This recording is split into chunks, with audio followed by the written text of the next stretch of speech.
Good morning guys, welcome back to my channel. So dito naman kami ulit ngayon. Magsisimula tayo ng trabaho. Bago tayo magsimula ay mag-check muna tayo ng unit natin. Check natin yung bako natin.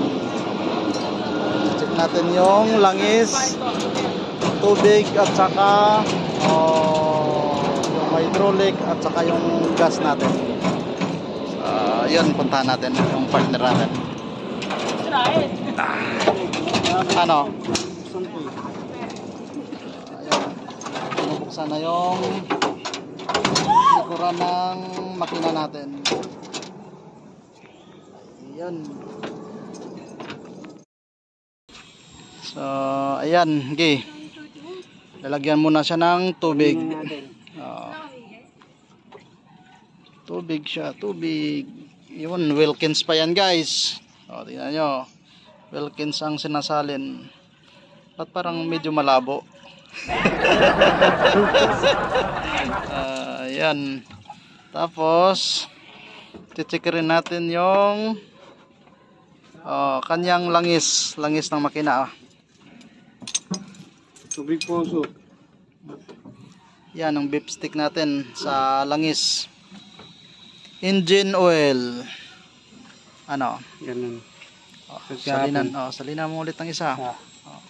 Magsasalin po ulit tayo ng 1 litro dahil hindi naman siya talagang mababa pero kailangan natin pa kasi malakas yung kanyang leak dito sa ilalim.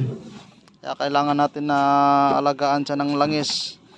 Bago natin mapaayos, ginagamit muna.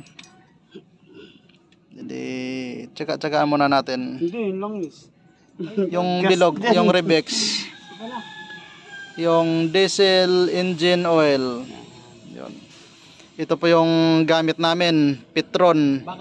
Petron Rebex. Baka naman. Ayun. So, ito ang ibabanto natin. Kalain nyo, yung banto namin 1 litro na 1 litro. Pag malaki yung trabaho, walang tapon na. Yun, galing. Petron Rebex. Baka naman. Ayan, magaling natin na spotter. Magaling magsalin yan. Shoot na shoot siya sa lagayan. Parati yan. Para sure ball tayo, kaya lagi natin check to araw-araw bago gamitin para hindi kumatok yung makina natin. Kasi may leak siya, may niraras na trabaho, kaya pinagtiyagaan natin na gamitin. Pero sa sunod na araw kailangan na natin paayos. Ano, hi kayo. Ayos lang ba kayo dyan? Nakapag-almusal na ba kayo? Baka mamaya pa. So, ayan. Ayan, check natin ulit. Yun. Pakita natin sa sana ba? Yun. Yan, ayos na yan. Pwede na natin gamitin.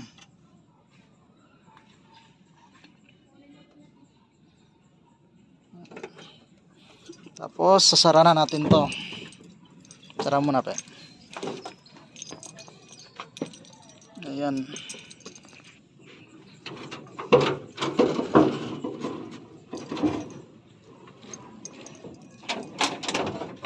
Yun.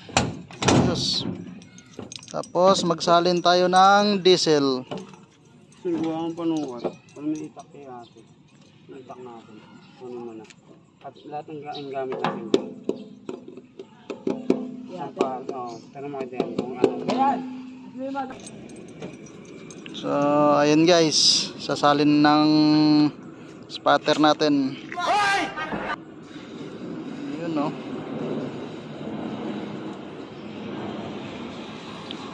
Itong diesel natin ay sa Petron rin natin to na kinukuha. Petron, baka Petron. naman. So, yun kasi yung PO natin sa Petron lang siya pwede. Kaya doon tayo kumukuha ng diesel. Yan.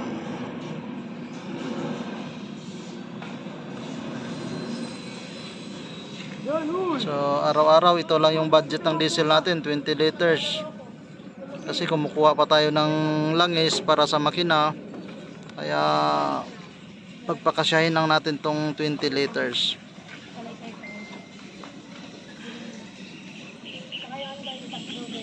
Ayun, nice na. Okay. Pagsali na tayo ng 20 liters na diesel. Gitna ng motor natin. So, tingnan mo yung gauge niya kung medyo malabo na yan, pero punasan muna. May laman ba? May laman? Sige, ayos pa yan, goods pa yan. So, ayos na. Doon na tayo sa cabin. Yan, yung cabin natin.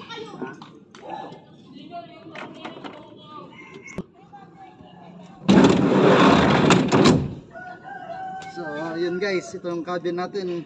Lumang-luma na. Pero, napagtatagaan pa rin. Wala yung susi natin.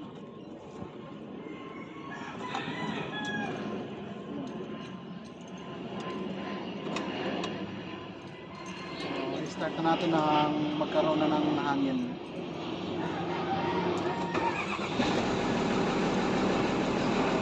Ayun, ayos na. Antayin na lang natin na umangat yung hangin para magkaroon ng preno at saka makapagtrabaho na tayo. Kasi itong bako natin ay wheel type siya.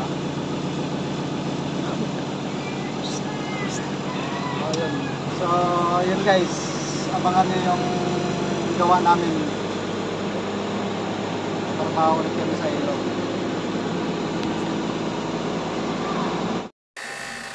So guys, ito yung gawa natin ngayon. Naglilinis tayo dito sa maliit na ilog.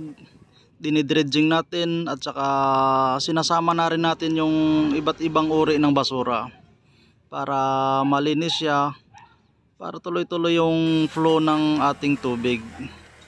So tinatanggal natin yung nakabara at saka paghahanda na rin ito para sa panahon ngayong tag-ulan, para maiwasan natin yung pagtaas ng tubig sa ating lugar. So ito yung ginagawa namin, nililinis namin yung daluyan ng tubig. So yun mga parikoys, mag-ingat po tayo lahat.